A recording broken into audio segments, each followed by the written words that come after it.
बच्चों इस वीडियो से हम शुरू कर रहे हैं एक सीरीज फटाफट रिवीजन जिसमें हम फॉर्मूला शीट की हेल्प से चैप्टर रिवाइज करेंगे।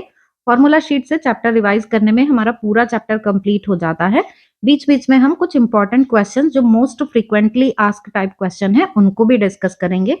यहाँ पर आप देख रहे हैं ये पूरे चैप्टर की फॉर्मूला शीट है। आपको इस चैप्टर की formula sheet, NCERT notes, examples, exercise, points to ponder और आप चाहें तो वीडियो एक्सप्लेनेशन सभी के लिंक डिस्क्रिप्शन में मिल जाएंगे। अगर आप डिटेल में ये चैप्टर समझना चाहते हैं तो आप देख सकते हैं। अदरवाइज यहाँ पर अभी हम शुरू कर रहे हैं फटाफट रिवीजन। पूरे चैप्टर को कंप्लीट करेंगे हम वन वीडियो में।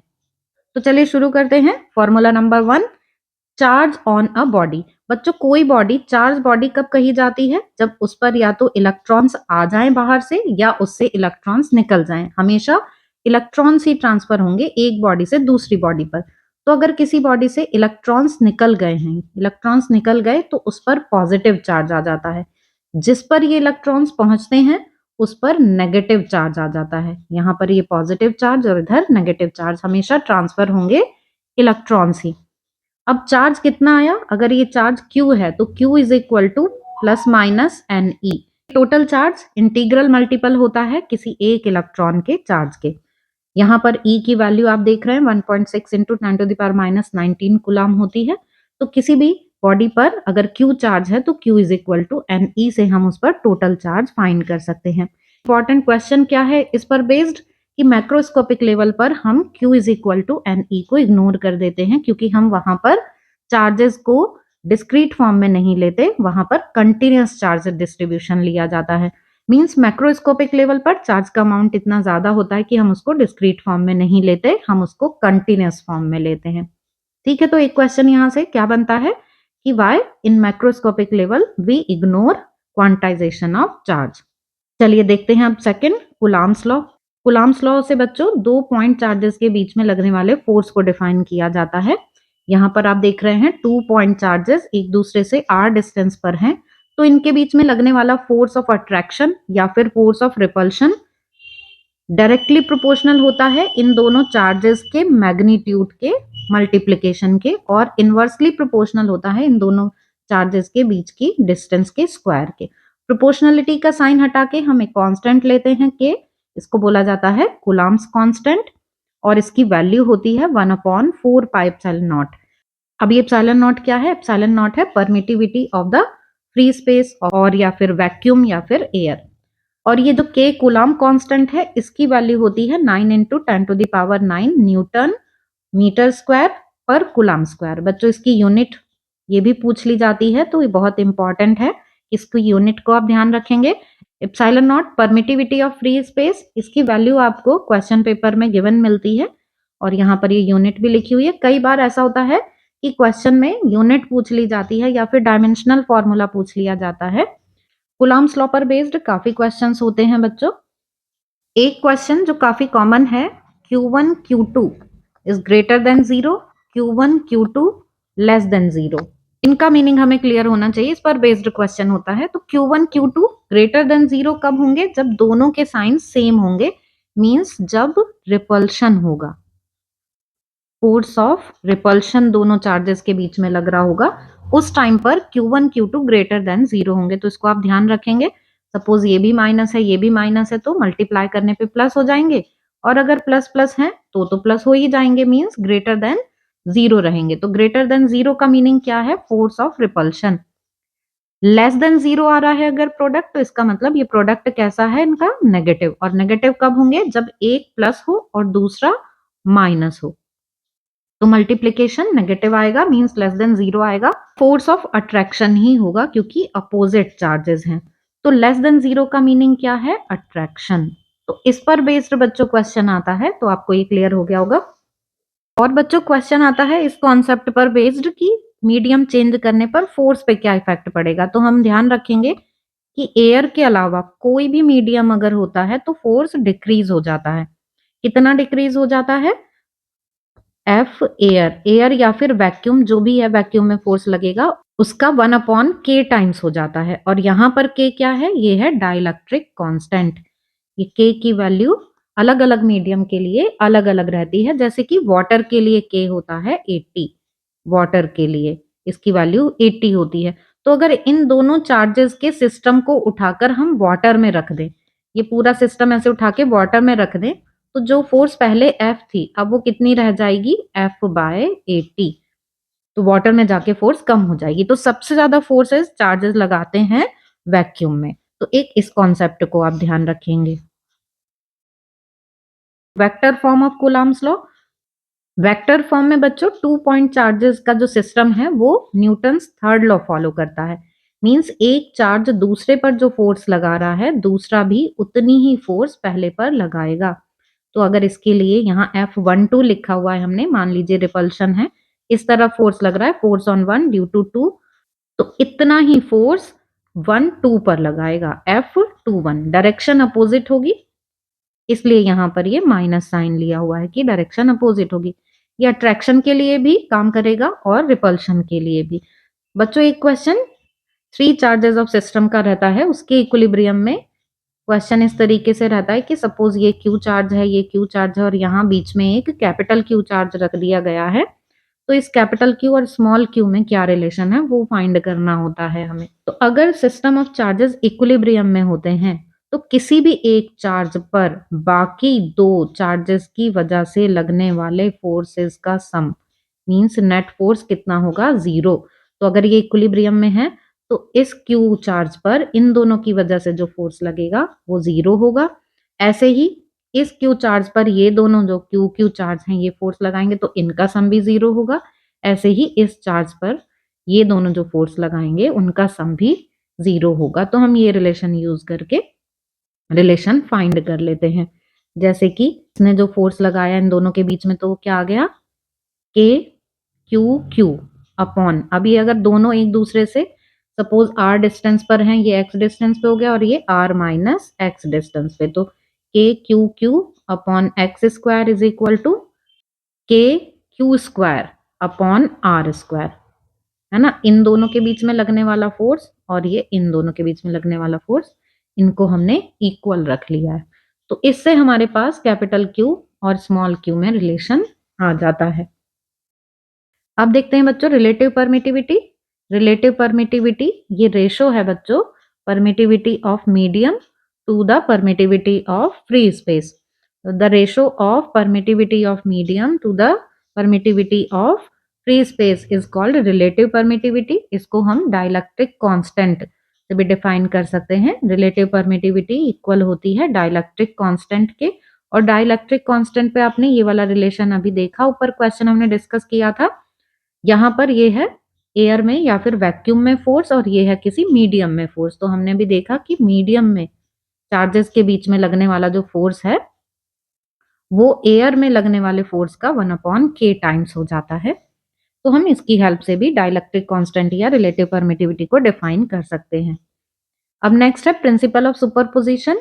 प्रिंसिपल ऑफ सुपरपोजिशन से बच्चों हम किसी एक चार्ज पर नेट फोर्स फाइंड करते हैं और फिर उसकी हेल्प से हम पूरे सिस्टम पर भी नेट फोर्स फाइंड कर सकते हैं। तो हम यहाँ पर कूलम्ब्स लॉ की वेक्टर फॉर्म यूज करते हैं और वेक्टर्स लॉ अप्लाई करते हैं। जो आपने 11th में पढ़े थे ना वो वेक्टर्स लॉ, हम वेक्टर एडिशन ये सब ट्रायंगल लॉ, पैरेललोग्राम्स लॉ, इनको अप्लाई करते हैं।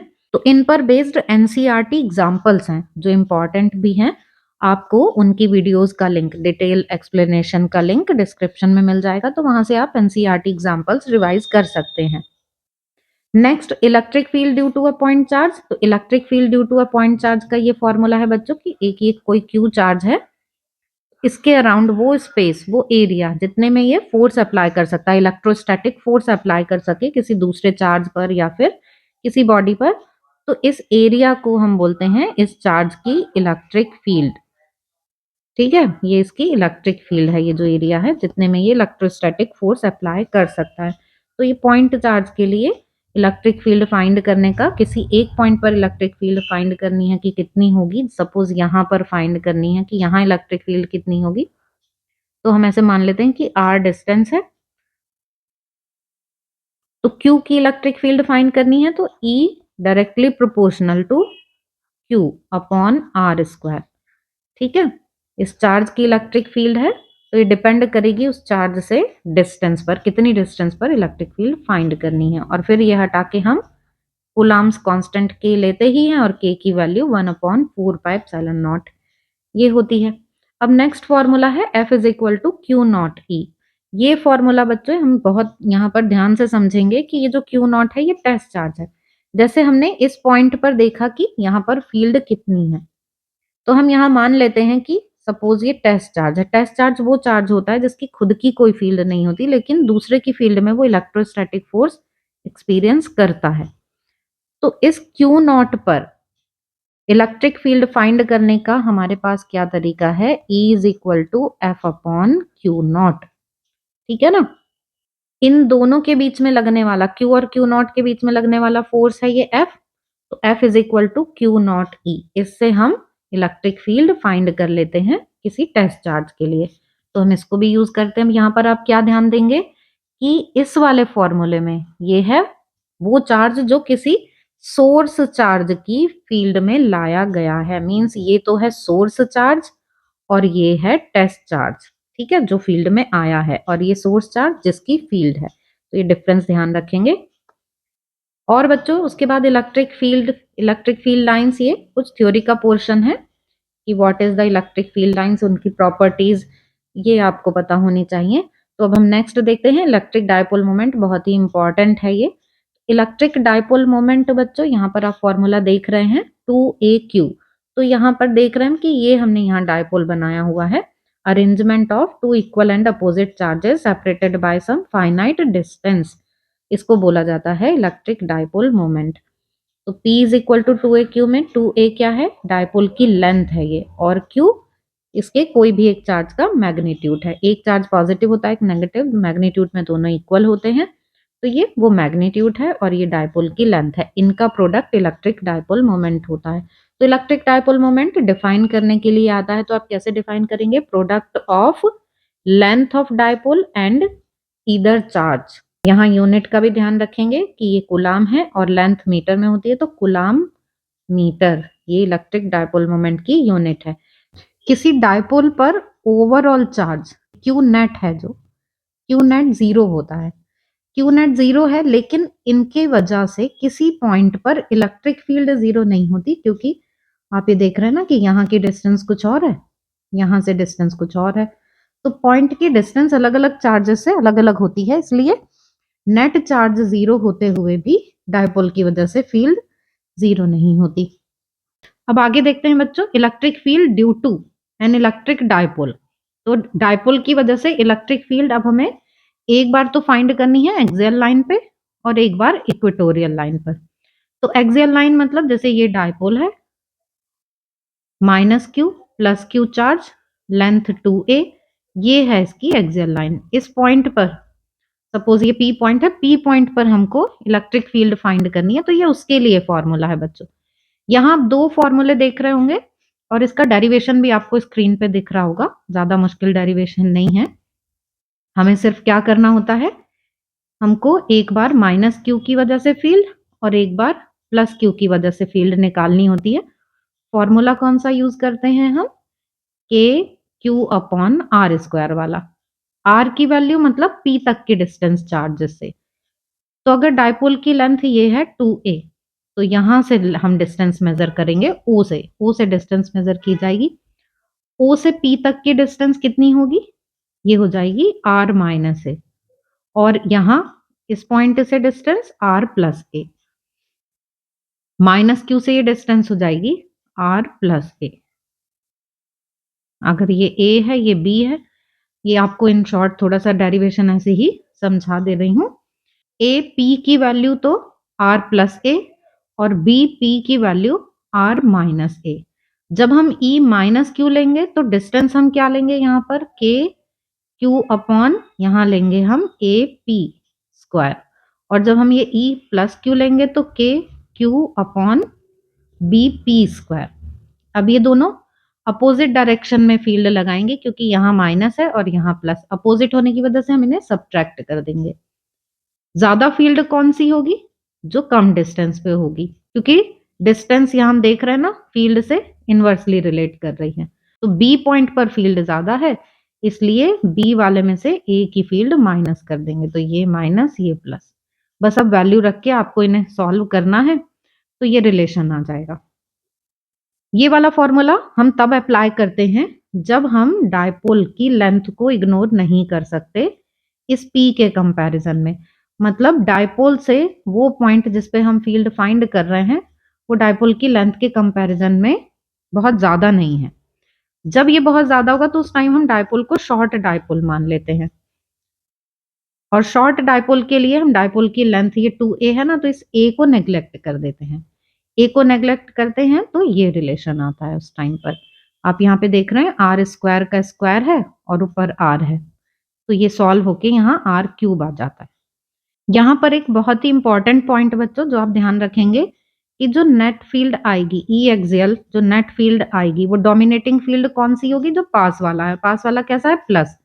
प्लस की वजह से ये रहेगी इलेक्ट्रिक फील्ड की डायरेक्शन आउटवर्ड होती है ना प्लस की वजह से, तो ई एक्सियल इस डायरेक्शन में आएगी। ई एक्सियल इस डायरेक्शन में है और डायपोल मोमेंट आप देखिए, डायपोल मोमेंट किस डायरेक्शन में होता है? Negative to positive. तो डायपोल मोमेंट भी इस डायरेक्शन में है और ई एक्सियल भी इसी डायरेक्शन में, means theta is equal to 0 आता है। तो थीटा 0 डिग्री आएगा। ये थीटा एंगल है between P and E, E axial.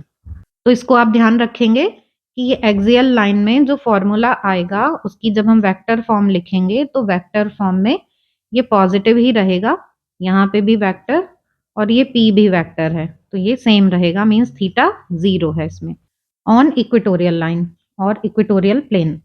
तो यहाँ पर हमने ये डायपोल लिया, ये minus Q charge plus Q charge और ये हो गया इसका इक्वेटोरियल लाइन या प्लेन।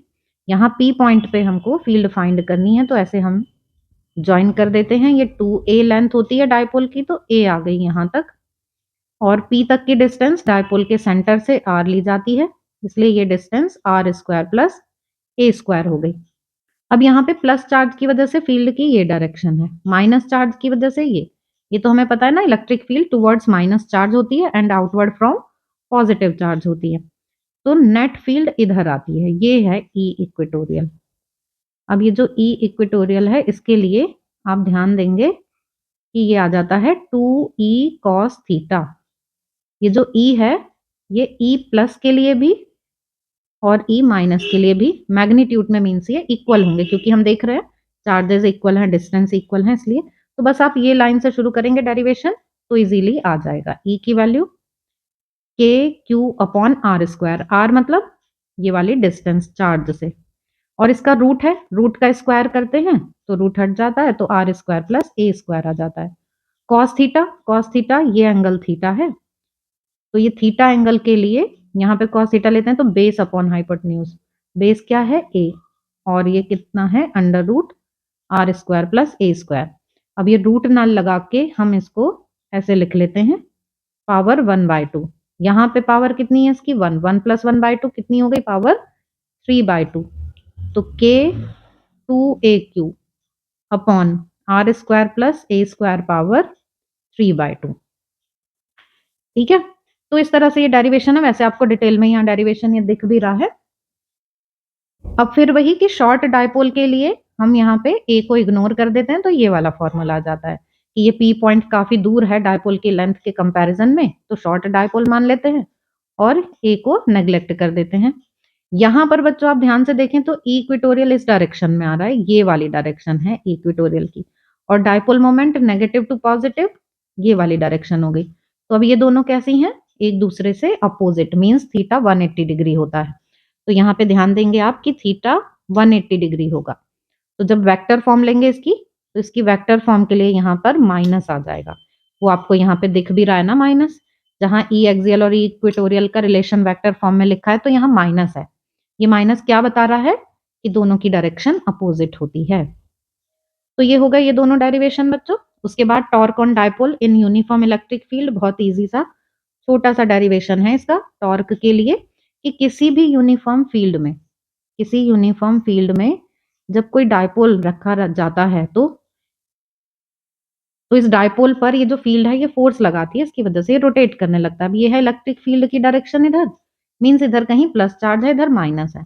यहाँ मान ले रहे हैं कि ये माइनस क्यू चार्ज है डायपोल का, ये प्लस क्यू है, तो प्लस माइनस अट्रैक्शन मीन्स इधर फोर्स लगेगा और इधर प्लस यहाँ पर माइनस, ये वाला प्लस ये माइनस, तो मीन्स फोर्स इस तरफ लगेगा। तो इधर की तरफ जो फोर्स है ये वाला फोर्स, इसको हमने लिख लिया F is equal to plus Q E, और यहाँ माइनस है, इसको लिख लिया F is equal to minus Q E. तो आप देख रहे हैं कि क्यू ई और क्यू ई ऐड करेंगे तो F नेट कितना आ जाएगा, 0। तो नेट फोर्स इसमें 0 होता है, और फिर ये हम यहाँ परपेंडिकुलर ड्रॉ कर लेते हैं, और ये मानते हैं कि इलेक्ट्रिक फील्ड थीटा एंगल पर है डायपोल मोमेंट की डायरेक्शन से। ये डायपोल मोमेंट की डायरेक्शन नेगेटिव टू पॉजिटिव, तो P की डायरेक्शन इधर है और इलेक्ट्रिक फील्ड की डायरेक्शन ये आप देख रहे हैं इधर है, तो इसलिए इनके बीच में एंगल थीटा लिया जाता है। फाइंड करना है टॉर्क। टॉर्क क्या होता है, फोर्स का मैग्नीट्यूड परपेंडिकुलर डिस्टेंस।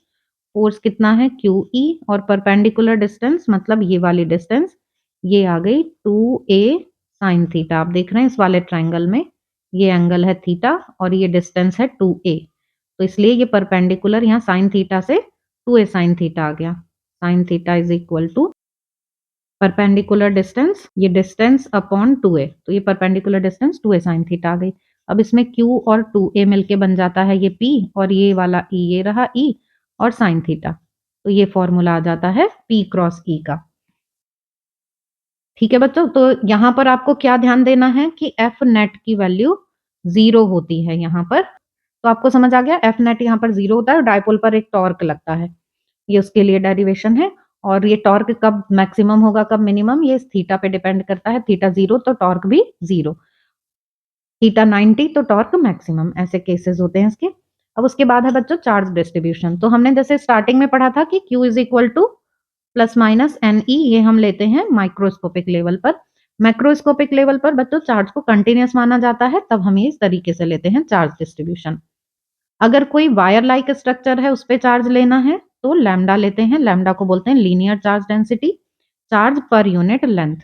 सरफेस पर लेना है चार्ज डिस्ट्रीब्यूशन तो सरफेस चार्ज डेंसिटी, यह है charge per unit area. Volume पर लेना है तो इसी तरीके से volume charge density, charge per unit volume. तो इस तरह से इनकी यूनिट भी आपने देख ली होंगी कि यूनिट क्या हो सकती है। यहाँ पर कुलाम मीटर इनवर्स, यहाँ पर कुलाम मीटर -2, और यहाँ पे कुलाम ये हो गया मीटर -2 पर यूनिट वॉल्यूम, तो ये इनकी यूनिट हो गई। अब आ जाते हैं बच्चों गॉस लॉ पर। गॉस लॉ और उसकी एप्लीकेशन पर 100% क्वेश्चन आता ही है। इस क्वेश्चन के लिए तो पेपर को आउट बोला जा सकता है। 100% गॉस लॉ पर क्वेश्चन आता ही है। गॉस लॉ का सिर्फ स्टेटमेंट रह गया अब सिलेबस में, डेरिवेशन नहीं है, तो इसकी एप्लीकेशन जरूर ही आती है। जैसे किसी चार्ज को किसी इमेजिनरी सरफेस से इनक्लोज कर दिया जाए, कैसी भी शेप की हो सकती है ये सरफेस, इस इमेजिनरी सरफेस को गॉसियन सरफेस बोलते हैं, तो ये हो गया एनक्लोज चार्ज। तो total flux linked with closed surface वो इक्वल होता है 1/ε0 टाइम्स ऑफ चार्ज एनक्लोज्ड के। और फ्लक्स का फॉर्मूला क्या है, EDS cos theta. Close surface के लिए लेते हैं हम इसको, तो वैसे भी इसको बोल देते हैं surface integral of electric field is equal to q enclosed upon ε0। तो ये गॉस लॉ का स्टेटमेंट हो गया। अब इसकी एप्लीकेशन में बच्चों फर्स्ट एप्लीकेशन है due to uniformly charged wire. तो सपोज ये लाइन चार्ज है, यूनिफॉर्मली चार्ज है ये, सपोज ये क्यू चार्ज है इस पर, तो इसको हमें गॉसियन सरफेस से मीन सिमेट्रिकली चार्ज को एनक्लोज करना है। तो लाइन चार्ज के लिए सिमेट्रिकल सरफेस कौन सी होगी, सिलेंड्रिकल। इलेक्ट्रिक फील्ड की डायरेक्शन ये रहेगी कर्व सरफेस के अलोंग, चाहे आप इधर देखें या फिर इधर देखें तो हर तरफ यही इलेक्ट्रिक फील्ड की डायरेक्शन रहेगी। अब मान लेते हैं कि यहाँ पे हमने कोई पॉइंट लिया जिसपे इलेक्ट्रिक फील्ड फाइंड करनी है, तो ई की डायरेक्शन इधर और एरिया वेक्टर की भी डायरेक्शन इधर, मीन्स थीटा 0 हो जाएगा इस कर्व सरफेस के लिए। आप इधर इधर अगर लेंगे तो थीटा हो जाएगा 90 डिग्री, क्योंकि एरिया वेक्टर इधर चला जाएगा पर इलेक्ट्रिक फील्ड तो इधर ही रहने वाली है। सेम ऐसे ही यहाँ पर भी, तो इन दोनों के थ्रू फ्लक्स कितना आ जाएगा, 0। इधर भी फ्लक्स 0, इधर भी फ्लक्स 0, बस कर्व सरफेस के थ्रू फ्लक्स रहेगा। बच्चों गॉस लॉ की एप्लीकेशन के लिए आप एक चीज याद रखेंगे, तीनों एप्लीकेशन में क्या करना है, सबसे पहले फ्लक्स की डेफिनेशन, ये ईडीएस यहाँ पे लेना है, ये इंटीग्रेशन ऑफ डीएस मतलब टोटल एरिया लिया जाएगा। अब इस integration of DS total area जो है जिससे कि इलेक्ट्रिक फील्ड लाइन पास हो रही है उसकी वैल्यू रख देनी है। जैसे इस केस में हम देख रहे हैं सिलेंड्रिकल सरफेस है, तो सिलेंड्रिकल सरफेस के लिए यहाँ ई की वैल्यू 2πrl, ये हो गया इसका सरफेस एरिया। अब बस फाई को रख देना है Q अपॉन एप्सिलॉन नॉट, ये हमने गॉस लॉ लगा दिया। तो गॉस लॉ की एप्लीकेशन मतलब गॉस लॉ यूज करना है, तो फाई को रख देंगे Q अपॉन एप्सिलॉन नॉट और इधर E into integration of ds, ds की वैल्यू रखेंगे। अब ये E हम यहाँ से फाइंड कर लेंगे, तो ये वैल्यू आ जाएगी और Q अपॉन एल को लिख दिया लैम्डा। तो यही सेकंड एप्लीकेशन में, यही थर्ड एप्लीकेशन में, बस ये वैल्यूज चेंज होती रहेंगी, बाकी सब सेम रहेगा। आर उस पॉइंट तक की डिस्टेंस है जहां पे इलेक्ट्रिक फील्ड फाइंड करनी है। तो हम देख रहे हैं कि ई आर से इनवर्सली रिलेट करता है लाइन चार्ज के ग्राफ, इसलिए इस तरीके का आता है। अब second application for uniformly charge sheet. तो ऐसे मान लिया ये कोई चार्ज शीट है, यूनिफॉर्मली चार्ज शीट है, क्यू चार्ज है सपोज, तो इसको भी हमने किसी गॉसियन सरफेस से ऐसे कवर कर दिया, इमेजिनरी गॉसियन सरफेस ली सिमेट्रिकली कवर कर दिया। तो इस गॉसियन सरफेस से भी बच्चों हम देख रहे हैं इलेक्ट्रिक फील्ड की डायरेक्शन ये है और एरिया वेक्टर की डायरेक्शन इस गॉसियन सरफेस के लिए इन दोनों सरफेस पर तो इधर इधर रहेगी और कर्व्ड सरफेस के लिए ऐसे रहेगी, लेकिन इलेक्ट्रिक फील्ड तो यही रहेगी इसी डायरेक्शन में, ऐसे ही परपेंडिकुलर इस शीट के। तो इन दोनों के लिए थीटा आ गया 0 डिग्री, थीटा 0 डिग्री, पर इस सरफेस के लिए इसके लिए थीटा आ जाता है 90 डिग्री। तो बस फ्लक्स किधर से जाएगा, इससे और इस सरफेस से ही, जहां थीटा 0 डिग्री रहेगा। तो इसलिए ये 2 इंटू ई इंटू ए आ जाता है, जैसा कि आप डेरिवेशन में देख लेंगे। उससे हमारे पास ये रिलेशन आता है, ये वेक्टर फॉर्म है इसकी। अब third application for a uniformly charge spherical thin shell. तो ये है कोई ऐसे यूनिफॉर्मली चार्ज थिन शेल है, इसमें सपोज हमें यहाँ किसी पी पॉइंट पे जैसे इलेक्ट्रिक फील्ड निकालनी है, तो ये डिस्टेंस हो गई r और इसकी रेडियस सेल की ये r है। तो ऐसे हम इसको भी गॉसियन सरफेस से कवर कर लेंगे, सिमेट्रिकली हो ही जाएगा, स्फीयर है। तो इसके लिए हमारे पास ये फॉर्मूला आ जाता है, ठीक है ना। ये तो हो गया r is greater than r के लिए। ये आप देख रहे हैं कि आउटसाइड है ये पॉइंट, इस शेल से बाहर है। इनसाइड, अब शेल के अंदर तो चार्ज कुछ होगा नहीं, क्यों 0 होगा, तो कोई अनक्लोज चार्ज नहीं है, इसलिए इलेक्ट्रिक फील्ड भी 0 होगी। और सरफेस पर मैक्सिमम इलेक्ट्रिक फील्ड होती है, तो यहाँ पर ही आप देख सकते हैं इस वाले में ही, ये क्यू अपॉन आर स्क्वायर है, तो स्मॉल r की जगह यहाँ कैपिटल R हो जाएगा, क्योंकि सरफेस के लिए क्या होगा कि ये है यूनिफॉर्मली चार्ज, तो ये डिस्टेंस ही r है और ये डिस्टेंस भी r है। तो यहीं पर ही ये Gaussian surface means Gaussian surface की जो रेडियस है वही स्फीयर की रेडियस है।